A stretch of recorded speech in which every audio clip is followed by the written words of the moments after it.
Today I got a brief overview of the Acebeam H16. So this is a small, compact headlamp and EDC flashlight. Let's go ahead and get started.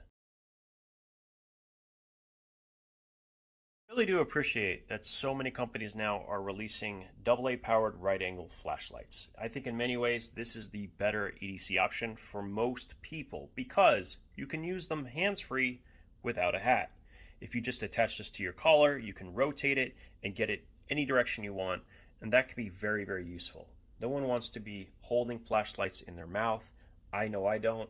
So I think having something that has multiple ways to attach is a huge benefit. Now, the other thing that's cool about this light is it has a magnetic tail, which gives you even more ways to utilize it.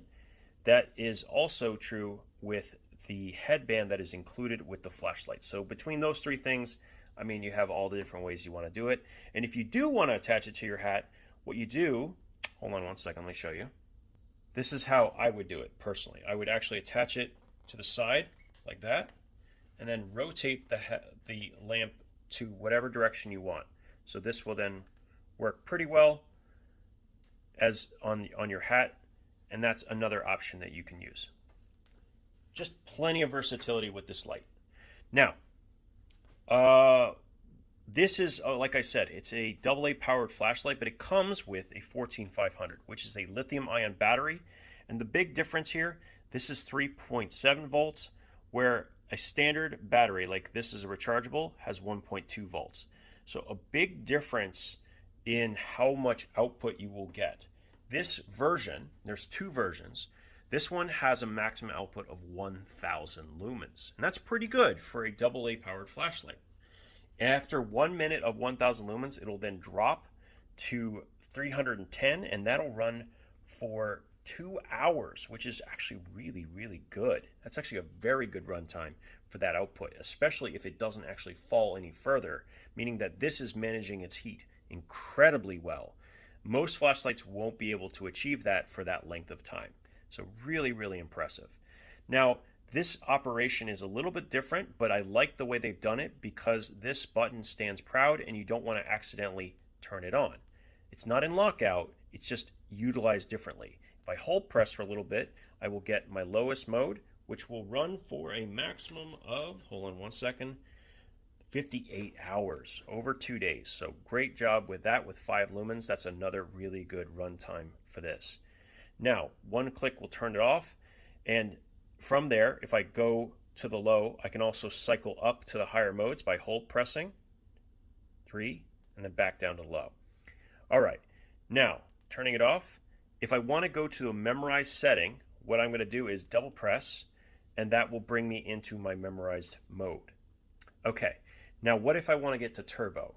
If you want to get to turbo, you first have to turn it on. You can either go to the moonlight or double click, and then you have to double click again from on. And that will give you the 1000 lumen output. This lasts for 1 minute before dropping down to 310. Now, if you use a AA, which it can also do, it just means that you're not going to get the higher outputs. You will, however, be able to get a pretty impressive runtime with these. So this is the equivalent turbo, and it's still going to come down after 1 minute, but then the modes will be a little bit lower. Interestingly, it does not list the outputs for a AA on the manual. I wish they had done that, but here we are. It does function though perfectly fine with a standard AA. While you're charging this, then you can swap out something that you have available to you, and that is a huge advantage. It's not something you could do with a standard 18650.